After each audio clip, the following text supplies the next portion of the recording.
All right, what's going on, people? Your boy Travis, Horror Movies Uncut. We're back with episode number 37 of the Submissions and Slashers podcast. That's right. Welcome to 2023. We are still rolling. We got another one for you. Another very quick little episode talking about a couple things you should be keeping an eye out for, not only in the world of horror, but in the worlds of sci-fi, action, and everything in between. As always, you can find us at our social media outlets, which are at HMUNUCUT. That's, of course, Horror Movies Uncut. You can find us on Twitter, TikTok, and Instagram, and, of course, Facebook, Metaverse as well. All right, people, so not a lot to talk about tonight. We got a couple reviews for a couple films, and then we're going to talk about some things that are coming out this week in theaters and on demand that I think you want to make sure you're paying attention to. I got a screener on Wednesday that I'm very excited about. I'm going to go see that new Knock at the Cabin, the new M. Night Shyamalan movie, and I know he probably will fucking hate me for doing that, but I've been doing that pretty much the entire career of this man. But I'll be going to his screening coming up later this week at the Alamo Drafthouse Theater, so I'm very excited for that. We're going to talk about that a little bit later and also talk about some reviews for some films that are out on demand for you to check out right now. The films that we're going to be talking about are the films There Is Something Wrong About the Children. I mentioned that on last week's podcast, and another film that I mentioned on last week's podcast, which is Snowfalls. So got a couple reviews for that. Also on episode number 37, we're going to be talking about that new Velma show that is on HBO Max that seems to be getting a lot of heat. And I think I know a little bit of some reasons why, so I'm going to kind of give my thoughts on that. We got a review for the Asian supernatural thriller Death Knot. If you didn't get a chance to check out the last episode, we're going to kind of touch base on that. The new Scream trailer is out, so we're going to talk about that and then give you an update, of course, on all the stuff to look for in the upcoming weeks. So we appreciate you guys tuning in. If you're checking us out on our YouTube page, make sure you hit that subscribe button. Make sure you follow us at all of our social media outlets. We are Horror Movies Uncut. The home place for us is HMUNCUT.com. That's humancut.com. That is where you will find all the reviews, interviews, and articles, daily news feed going on for all genre movies. We will see you shortly. We'll be back and we'll be talking about our first thing, which is a little shout out to a friend of mine, and then a review for There Is Something Wrong with the Children. So we are back, episode number 37, Submissions and Slashers podcast. First and foremost, I need to give a special shout out to the new 205 light heavyweight champion of the UFC, Jamal Sweet Dreams Hill, baby.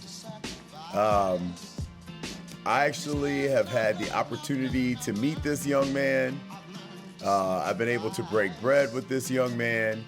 And he is every single thing you see him on social media to be, and everything you see him in the octagon to be.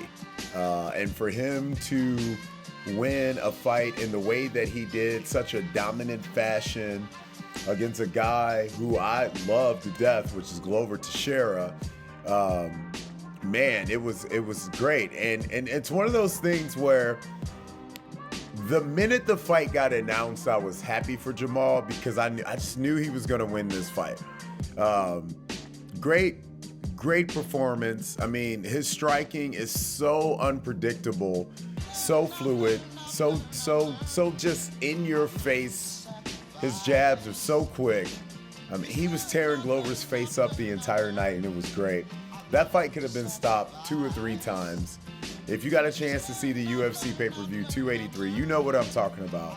I posted on my story a photo that I took of him with Joaquin. A lot of people who know that I train Joaquin may not know that one of Joaquin's original sparring kind of partners to get ready for the fight against Jordan Wright was Jamal Williams. I mean, we needed somebody tall. We needed somebody who pretty much moved and acted like a light heavyweight, but was fighting at 185. And luckily, Jamal was right around the corner in Grand Rapids. He already had a relationship with the coach up in Michigan, and they were able to get together, put in some quality time for a day, which really helped Buck on his fight. And then just to see Jamal's progression from that point on, it was such a great day in the gym. I remember his son being with him, and his son was no joke, walking around throwing up hands to everybody. I think he was 2. So I'm super happy for that guy, man. He's a funny dude. He's coming into his own in regards to stardom. I know, he's a straight up mud kid, started from the bottom. Now he's there. So I wish him nothing but the best. I hope he doesn't get in any trouble, and I hope John Jones wants to fight him, because I would love to see the two of them fight. I think that fight would be great. So great. That is the man that is made to fight John Jones, right? So, I don't know. Big shout out to Jamal, so I had to jump in and make sure I said that before I kick into it. 12-1 UFC 205 champion. Wow. Okay. So, one of the movies that I talked about last week was There's Something Wrong with the Children. I posted a review for it yesterday because I got a chance to watch it over the weekend. Now, this film's been out for about a year. It hit all the festival circuits, and now it's available for people to watch on demand. They got a limited release in theaters, so if you're in places like St. Louis, probably didn't get a chance to see this at all. But I think Ronnie's may have had it for maybe a short run, but I'm not sure. The film is available for you to watch right now, though, on demand. And I will say it brought back some nostalgia for me. But I will also say that this is one of the films where what you have in front of you with the children almost seems creepier than what you find out is going on with the children. Every single review I've ever written for a film involving children, whether it's zombie, supernatural, monster, I always say the same thing. There is nothing more terrifying than children, right? When it comes to horror flicks, it's just, right off the bat, you see some scary children, somebody's going to be uneasy the entire time. It's probably going to be you. So when I see the premise for a film like There's Something Wrong with the Children, I initially think Changeling and stuff like that, because I'm like, there's this just consistent story of kids going into some place, being being abducted or being changed, and then coming back and not being the same. Jordan Peele's punk ass really put that in the face of everyone when he did Us. While Us was way more action-based terrifying than Get Out, that's what people paid more attention to than, the fact that he was kind of stealing the idea of the Changeling, this with his shadow people and stuff. These are not new ideas, people, so please don't. These are Irish, old school folklores, folk tales about little kids going to the woods, coming back being different. There's a movie that I talked about on previous audio versions of the podcast, and there's a review up. Came out last year. You Ain't My Mama. It's called You're Not My Mother, but I call it You Ain't My Mama. And it falls along the same type of premise.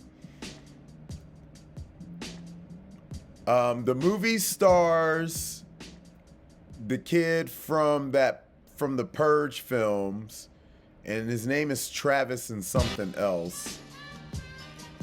What is it? Zach Gilford. Yeah. So I like the cast a lot. I really like the kids. I thought they were fantastic. I thought the cast didn't embellish too much. They did a very, very good job of not really paying attention to the kids too much to see that there was something going on. And I really enjoyed the fact that you also, as the viewer, are more paying attention to the paranoia that's being presented than if there's something truly developing with the kids. I don't know what this, I think this might have been rated R, it's possible, but it very much could have been rated PG-13 because this was not a film that was really in your normal vein of monster creature flicks where gore, you know, whether it's CGI or whether it's using just your normal practical effects, that was not the overall design of the film. It was not intended to shock and gross you out. It was more intended to just kind of be one of those folklorish tales of, you know,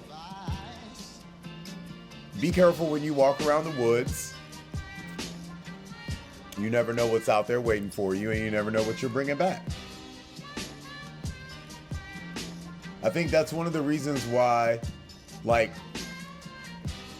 horror fans like myself will always flock to things that have nothing to do with horror, like the 2-part episode of the Brady Bunch when they brought the artifact back from Hawaii and put a curse on the whole entire house, because that's where you get stuff like this stemming from. It's those old tales, and there's something wrong with the children. It's just another one of those classic old tales. Now, I will say, when you do find out what the creature stuff's going on, that's where the nostalgia came in for me, because there was a movie that I enjoyed a long time ago called Meet the Applegates that my mom was a big fan of, and it used to be on all the time. And then even when it got to syndication, it came on a lot. Really reminded me of something like that. 2.5 out of 5, which means take a glance at it. If you like creepy children, you'll definitely get that. If you like creature flicks, I don't think you'll really like it because you're going to expect a little bit more. It's going to be a little bit lukewarm for a creature flick for you. So, but all right, take a quick little break. We'll be right back, and we're going to jump into that Velma show that everybody's talking about and losing their goddamn mind about. Don't you go anywhere. Submissions and Slashers, episode number 37, Horror Movies Uncut. Be right back. Mindy Colleen.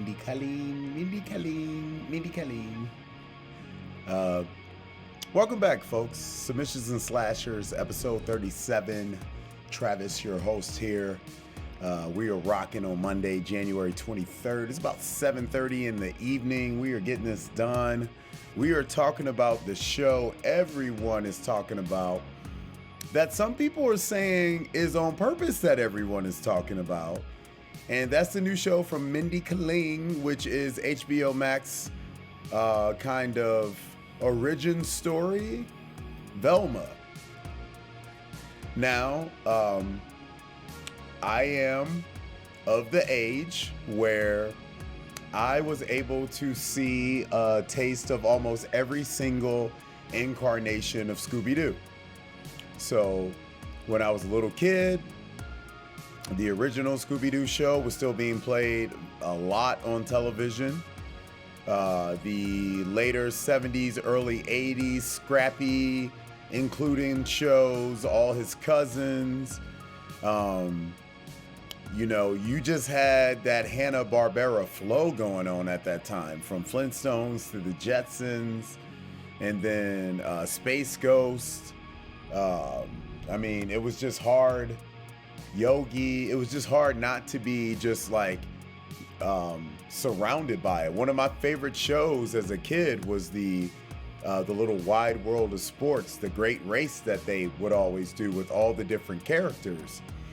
And you would get to see like Scooby's cousins who end up being like Muttley and guys like that, right? So Hanna-Barbera forever. Like, there's way more love, I think, out there for Hanna-Barbera than there is even for Warner Brother flow. Disney's different because Disney is like a culture. You know, we're like, Warner Brothers and Hanna-Barbera is just like a good night out. You know what I'm saying? So I think when people think about Velma, you have all the different stereotypes that have always surrounded the like Scooby-Doo show. Like you have, like Scooby and Shaggy are clearly like weed smoking hippies who got the munchies all the time. Fred's pretty boy, playboy pretty boy. Daphne's the fire, the ginger, you know what I mean? And Velma's the little short, like nerdy, kind of, humble character. But I think if you look at the actual show from the 70s, they all had their own like sexiness to their characters. Like, and I think that's why the cast from Scooby-Doo, even including Scooby himself, is probably one of the most cosplayed casts that you will find that has nothing to do with like video games or like anime, right? Before you had girls dressing up as Harley Quinn, they had been dressing up as Velma for years. And actually you get way more girls and women dressing up as Velma than you do Daphne, because Velma has more of an authentic look with the glasses, the orange sweater, and all that stuff. And plus, it's like the whole nerd girl next door flow that Velma keeps, right? So when this new show comes out, there's a couple things that I don't think that we should be surprised about. Like, we shouldn't be surprised that she's bisexual. I don't think we should be surprised that there's this possibility that she might now have some type of Middle Eastern background. I mean, if you look at the woman who created the show, if she wants to not only voice Velma, but I mean, clearly Mindy has love for Velma. Like, I think most young, smart women probably do in some shape, form, or fashion. You got Daria and you got Velma. And I'm sorry, Daria, as great as Daria is, I don't think you could have, somebody might fight me on this, and I don't even give a shit, because I am, dude, against the world. If I need to be, fight me if you want to, but I think like Velma would be like Daria's older sister in a sense. You know what I'm saying? Like, there would not be a Daria without Velma. The glasses, the whole look. It's Velma created her own culture within Scooby-Doo. So like I said, so that's why there's not a lot of things that are surprising when you see the show. It's not surprising that it's like a murder mystery detective show. It's on HBO Max. So it's also not surprising that it's going to be a little raunchy. They're going to try to push some boundaries. And there's some, I don't buy into any of these fucking propaganda words out here like cancel culture and all. Give a fuck about none of that shit. People be acting like this shit is all brand new because they decide to put some new name on it. Not me, okay? All this shit has been around forever. Pay attention. Wake the fuck up, okay? I was having a conversation the other day with a friend of mine about how that whole woke generation was full of bullshit because Spike Lee was telling people to wake the fuck up years and years and years ago in school days. I was like, so none of this stuff is new. And that's one of the reasons why I love that I have a voice in this industry, because I don't want you guys to keep acting like this shit is brand new. It's regurgitated, folks. Pay attention, okay? It's been done. But with Mindy and what's going on with Velma, it is true that she's trying to create this whole kind of sub-universe about her origin story.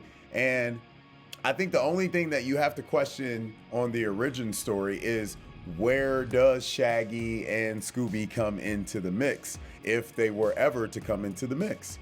And if you're going to have Daphne, if you're going to have Fred have such vital roles and then also play the way that they are, Daphne's not too far-fetched. Like, the Daphne that is being played on the show could totally be the Daphne that ends up in the OG Scooby-Doo series. Velma, not so much. Fred, hell no. And I'm not trying to say that like this whole like puberty thing with Fred, sorry, spoiler alerts if you haven't watched it. It's just weird. I don't get it. I've been reading every single thing that I can. There's a lot of hate, and I get it. I understand why there's a lot of hate, but I think a lot of hate comes from just so many ignorant places where a lot of the people who might be hating on this show are just jumping on the bandwagon and hating, and they probably never even really watched Scooby-Doo. Because Scooby-Doo had so much. That's why I can't hate on this show right off the bat, because if you are a person who's trying to claim to be like a true Scooby-Doo aficionado, bro, I'm from St. Louis, and one of the main things that I hated that they did with Scooby-Doo is the tales of Scooby-Doo that have Vincent Price in there. I can't stand those fucking episodes. And Vincent Price from St. Louis, and he's a horror dude, and I love Vincent Price. Things like Scooby-Doo are gonna always be attracting the genre horror movie culture, because as little kids, that was kind of like, Are You Afraid of the Dark? Things like that. Like, those were the things that were like our introductions. I talked about this on a horror Halloween episode a year ago, if you go back and check the archives. Things like this is what brought us to horror in the first place, when Jason, Freddy, and those guys couldn't provide it. Because when you're a little kid, not every little kid can walk around showcasing that slasher poster all the time. Sometimes it was that Edgar Allan Poe, Pale Blue Eyes. I don't know if you guys watched it. Check it out on Netflix. We'd love to know what you think about it. Yeah. That's my review for that. Yeah. I love Christian Bale. Yeah. But it's just, there's these little gateways that introduce us to horror and sci-fi and fantasy films when we're little kids, like The Never-Ending Story and Goonies and stuff like that. That's just so simple that Velma is looking to play into that. And I think there needs to be some inclusion of Scooby, whether it be a puppy in the neighborhood. The Norville character sucks just completely. The Fred stuff I can deal with if it shows some type of progress. Now, they already said the second season's coming, so for all the people that are hating on the first season, sorry. It's already saying that the second season's coming. So yeah, we'll just have to see, I watched the first 4 episodes. I think it's okay. I'm really looking forward to talking more about The Last of Us with you guys, which we'll be doing next week.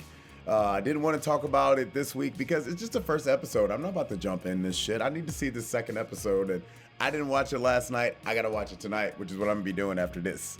So we'll be talking about The Last of Us first 3 episodes, because I just didn't want to talk about the first episode last week. So I want to get a couple down before we talk about it to see kind of where they're going. But with Velma, I see where they're going. I don't hate it. It's entertaining enough. I'm paying attention to it. It's not like I'm just casually watching it in the background. I'm seeing what they're doing.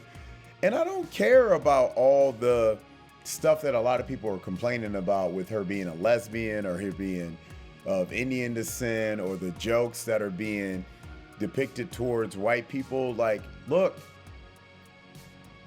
we have created this lifestyle and culture. We have, all of us. So instead of just instantly turning on something with an intention to nitpick, why don't we turn on something with an intention to be entertained, and then just focus on the reason why it's either entertaining us or not. Fucking call it a day after that. We'll be right back. Don't go nowhere. Submissions and slash yours. Okay. All right. What's up, people? Welcome back. Episode 37. We are rolling, getting closer and closer to the end of the episode. It's time to talk about 2 more films that we mentioned last week, and kind of giving you guys some thoughts and feedback on these films. One of the films is Snowfalls. I actually just got a chance to watch this film not too long ago, and I'll be honest with you, the production quality was better than I expected. Um, the film itself, I don't know where we're really going here, people. I don't know what we're doing. It's like, I don't know where we're going. So it's about a group that decides to go spend New Year's at a cabin. One of the friends has a lot of money. Family comes from a lot of money. They got this great cabin in the middle of the woods. And in this area that they're in, it's called Snow Falls. And clearly, whenever there's a snowstorm or something, they get a lot of snow. So while they're there, there's something about the snow that seems to be a little different than usual, a little peculiar. And it happens to make the cast start seeing and doing things that would be considered strange. So there's some kind of quirky behavior going on. I don't really want to give away what happens with the snow and why it becomes the focal point of this, but let's just say, like people say, there's something in the water. There seems to be something in the snow, and it becomes kind of like a mix of cabin fever meets kind of Evil Dead in a sense, but like not on the scale of how good those movies were. Just in regards to like story and premise, like that's kind of what's going on. I think that'll kind of put you right in the world of what we're seeing in Snow Falls. So evil in the snow, make people do weird things, and the friends start to, of course, turn on each other. And yeah, it is unfortunately as gorgeous as it looks, and the effects weren't terrible. They kind of got bad on certain parts of it, and I wonder if that's some post-production stuff, because I've seen that happen before where it's like they added something that didn't even need to be put in there. But it's gonna look great for a lot of people, but not necessarily feel great for a lot of people. 2 out of 5 stars is what we're gonna give it. Wow, the idea isn't so far-fetched. Somewhat creative, I guess. I haven't really heard of this before. Now, it's not like we haven't heard of like killer snow movies. Like you got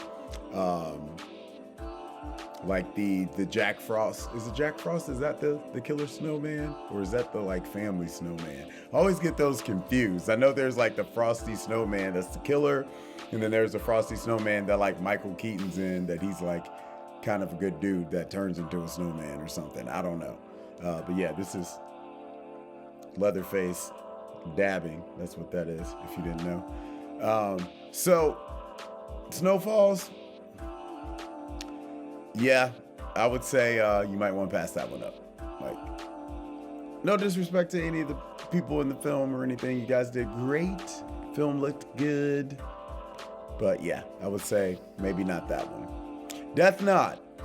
Now, Death Knot, I was a big fan of. We posted a review for Death Knot earlier last week. So actually, towards the middle of last week. Cornelio Sunny is the director. I believe it's the debut film for Cornelio. Now, Cornelio's also in the film, and he plays one of the more vital characters in the movie. Now, one of the things that I will say about Death Knot is it does give that old school Asian, like, atmosphere to the film, I guess is the best thing to say. Like, so if you're familiar with the original Ringu and the original Ju-on, which of course became The Ring and The Grudge, then you'll kind of get an understanding of what I'm saying. The Eye is another film. People always ask me about Asian films that I love. One Missed Call, Dark Water. I mean, you had all these films that were coming out late 90s, early 2000s from South Korea and Japan. And one of the main things that you always knew was you would always expect, I guess is the best way to say it, is there would be some crazy sound effect that would go along with the characters to like induce the fear.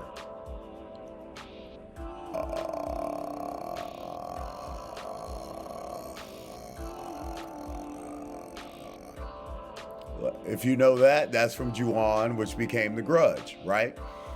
Which is so funny because I've been doing that as a little kid, because like if you remember like the Old Dirty Bastard Return to the 36 Chambers EP, like when you were a little kid and you first learned how to beatbox and stuff, you know, you would always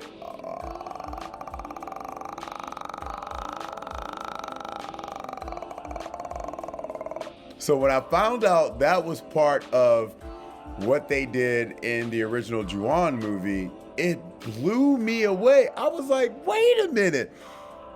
It didn't scare me, actually, because I was like, well, she just about to start pop locking or something pretty soon, right? But the sound effects, that's the thing that was always something I will always remember. Forever when it comes to films from that region, okay? Another thing is the quirky movements. So one of the beautiful things about Ringu that separates it from The Ring is in The Ring, when we got I think it's Naomi Watts American version, you know, she comes out of the TV and she's all distorted and like flashing and stuff like that. Sorry if you're hearing stuff going on outside, people. St. Louis is hot tonight. There's something going on down the street. I don't know. I feel like sometimes these guys just show up on my street for nothing and just drive around. Like, I don't know, fire department's just doing tests. There's a hospital down the street from me. It's actually the St. Alexis Hospital. It's one of the cool things about the neighborhood that I live in is it's The Exorcist. One of the Exorcist hospitals is down the street from me. And if you say, what do you mean Exorcist plural? You got to read the story and you'll know what I'm talking about. But the Southside Hospital that had The Exorcist right down the street from me. So this little fun fact about the neighborhood that I'm in. But anyway, so knowing these like mannerisms, movements, like in the Ringu, the young lady who played the main character in that, she kind of did the movements by herself without all the distortion, which made the film so much thicker and more visceral than the American version of it. But the American version was shorter, so it worked. Like, I can't lie. I've watched the American version of it way more than the original. Because the original is just long. Like, they're just so long. But you get it when you understand how it goes with the mangas and television shows and all the just worlds they created around Samora and Sadako and all these characters.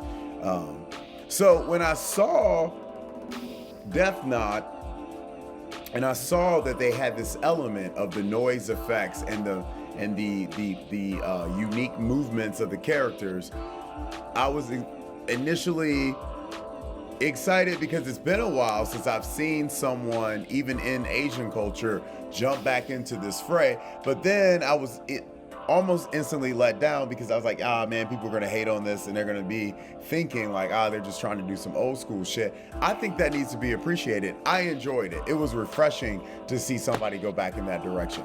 We see this all the time in American horror films where people do throwbacks. It is throwbacks going on everywhere. So why not allow the people from their own cultures to do it for their films as well? I'm a fan of it. I enjoyed it. I thought Death Knot was really, really good.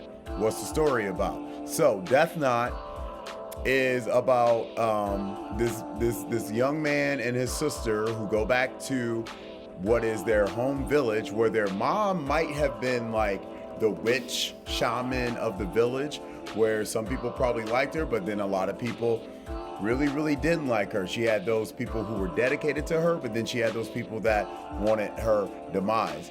Well, supposedly the kids have something to do with the evil that was brought upon the village.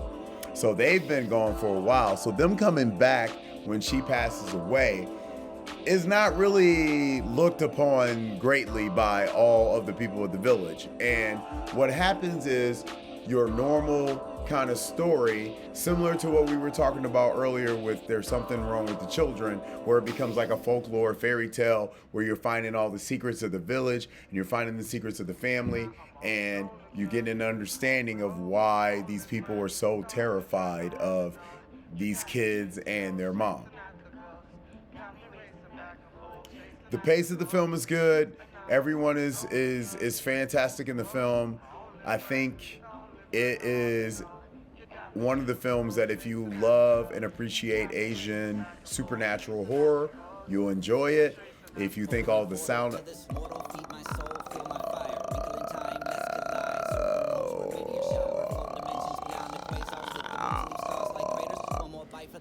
If you think all the sound effects and stuff like that are all goofy, you're probably not going to like it. So I would say maybe not going to be for you. But we gave it a 3.5 out of 5 at Horror Movies Uncut because we thought Death Knot was really worth it. We understand why Well Go USA is putting it out. They always put out quality stuff to distribute.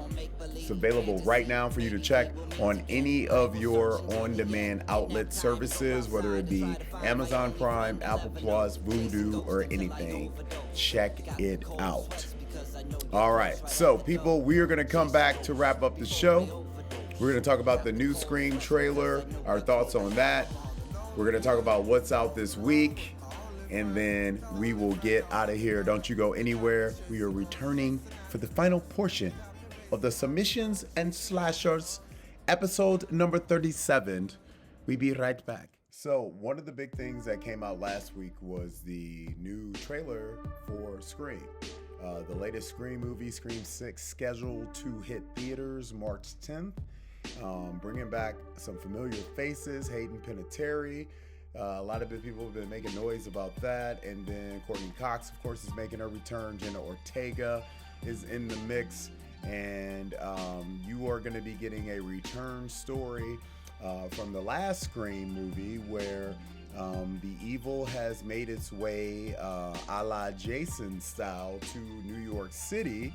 And our young cast of individuals from the previous Scream film are dealing with another Ghostface killer who seems to be a little bit more sinister and a little bit more deviant than the others before.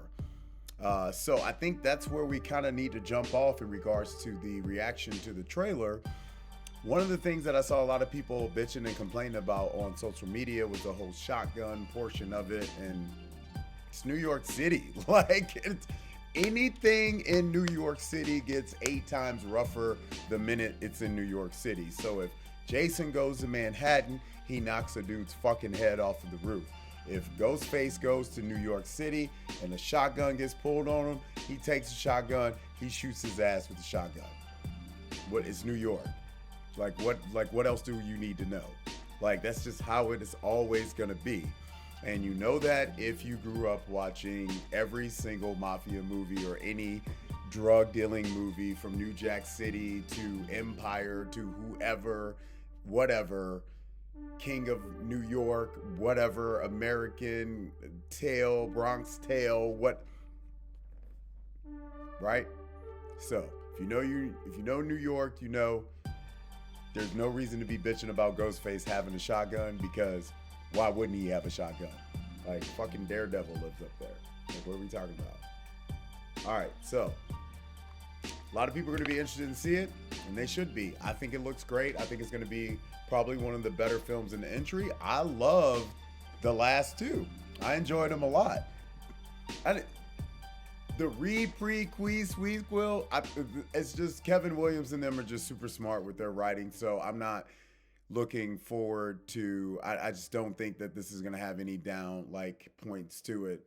I think the minute the film kicks off, especially with them being in an environment like New York, it's gonna shoot like the shotgun from the start and never let go. So I'm excited. I think it's probably gonna be one of the better ones in the Scream series, and I'm really curious to the Scream fan base out there. Like, where are you? Like, where are you at with the series? Like, how are you guys doing? Like, I don't know if I know any like diehard Scream people. Like, I know people who like it. Like, I've always enjoyed the series, and a lot of it just has to do with the writing of Kevin and Wes and stuff like that. But I mean, while there's a lot of love out there for Ghostface and he keeps getting love, and I love this like reboot of Ghostface and have him come back like that, I don't know if there's a community of Scream people out there, and if there is, I'm just curious, like, what do you guys think, man? I mean, he's at this point, I was talking about this at the end of the year show, he's at this point where he is doing what Jason, Chucky, Leatherface, Freddy, Michael, all these guys did years ago. Even Jigsaw did years ago. And Candyman's in this world now too, where it's like, here's your second incarnation of this franchise. Like, here's it, we're passing the baton on to the next generation to see how they're gonna do with it. And I'm just curious too if you guys think if it's in good hands or not, you know. So we'll see. But I'm excited. This and that Evil Dead Rise, I'm both of them, I think, for two films that are sequels of remakes of prequel sequel things. I'm very, very excited to see how both of the films end up being, because I think they're both going to be very, very entertaining and really just spark good love for that next little generation of horror dudes and women who my son's kind of part of it. So like, I'm a big fan of that. So we'll see. But yeah, so we got that going on. I'm going to go see Knock at the Cabin. I'm very excited about that. I got a screening for that. That's the new M. Night Shyamalan film. It's going to be starring Batista, Jonathan Groff. And it's the film about the people that show up at the house, and there's the couple with the kid.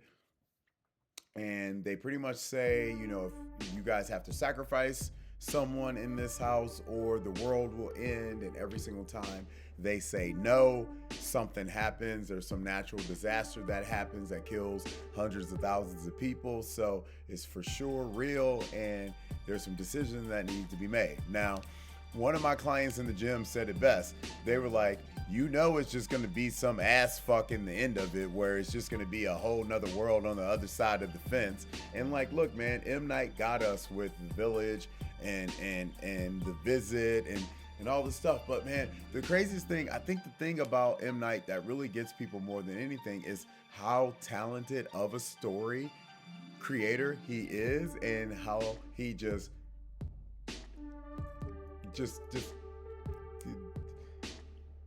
I don't know, I gotta be myself here, and he just comes too fast on you. You know what I'm saying? Like, and it just pisses you off, and you're like, we built all this up for this?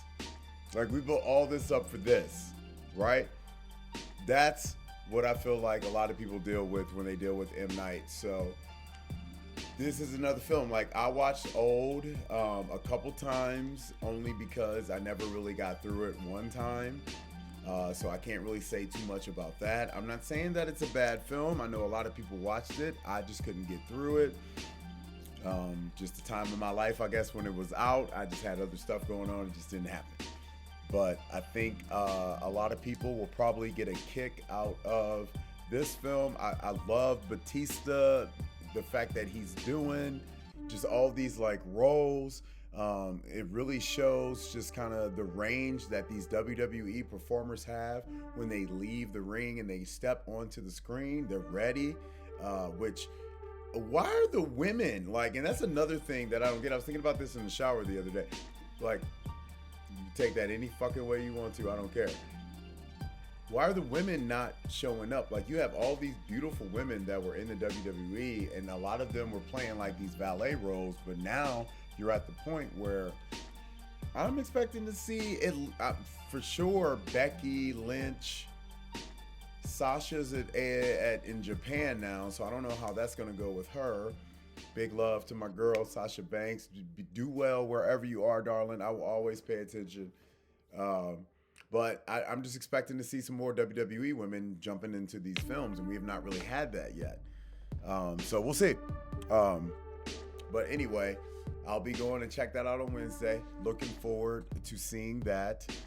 Some of the other films that are coming out, we got a lot of stuff going on in Sundance.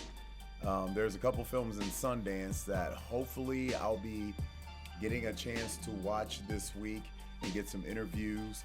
Make sure to stay on our website and look out for those. Look out for our social media updates. I'm waiting on 2 responses right now on a couple films and a couple interviews for Sundance.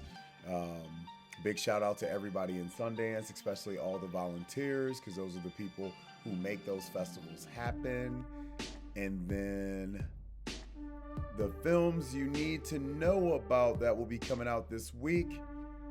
You got Waking Karma, Fear, Waking Karma. It's kind of like a sci-fi. It's about a daughter and her mom evading their dad, which is a cult leader. They head to a compound, and then more than likely the compound's probably something to do with the dad, and it's, I don't know. Hannah Christine Shetler, I believe she was in one of the 28, like maybe 28 Weeks Later. I don't know. But I know I've seen her in something before. So that's going to be coming out on demand. So for the sci-fi fans, that looks like something that they might be getting to. Waking Karma. Fear is the movie that's going to be hitting theaters. And it's, I guess you might want to say, the big African-American horror movie of the year that has nothing to do with Jordan Peele, but maybe he has something to do with it. I don't know. You got T.I. in there, Terrence Jenkins, Annie, what is it? Eonze, Jessica Alain, Ruby Modine, Andrew Batchelor, homeboy Joseph Sikora from Power. And that's going to be in theaters coming up this weekend. It's going to be in limited theaters, but mostly everywhere. So it's not going to be in every theater in your city, but it'll probably be at least 1 or 2. They filmed this during the pandemic in Cali. The film Fear is a group of friends gather for a much-needed weekend getaway at a remote and historic hotel. Celebration turns into terror as one by one, each guest faces their own worst fear. So remember, at the end of the year on the podcast, I said the first couple films you guys are going to be seeing at the start of this year are going to be those final like remnants of the pandemic films. Here you go. This is another example. It's in theaters, but it's one of those films which you see a lot in horror.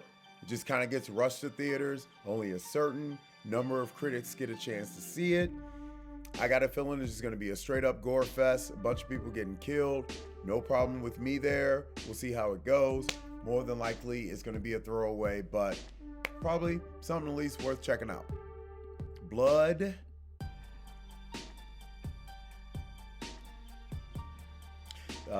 Separated mother moves back into her old family farmhouse with her daughter and young son.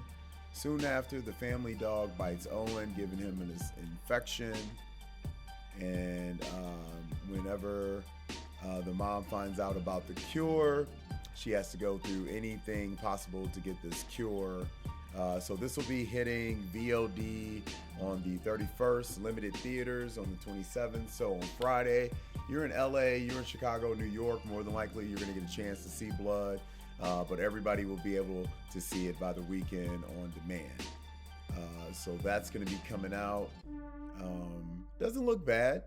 Kind of sounds like Cujo mixed with a zombie movie, which I'm kind of surprised we haven't seen more of those types of films. But if you think about it, that's the whole premise behind the Wreck franchise. It's kind of like the rabbit person or thing turning people into these like mindless, crazy monsters. So that's going to be coming out this week.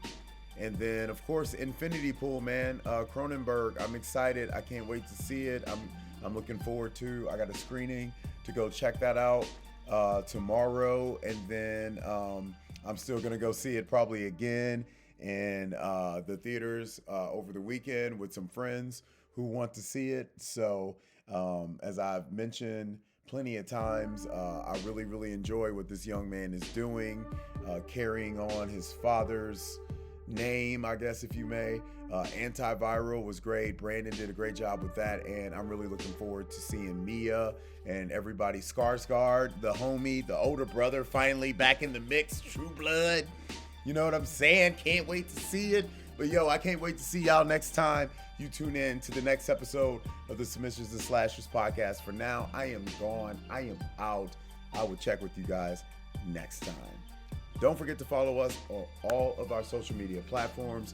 Every single one of them you can find at HMUNCUT,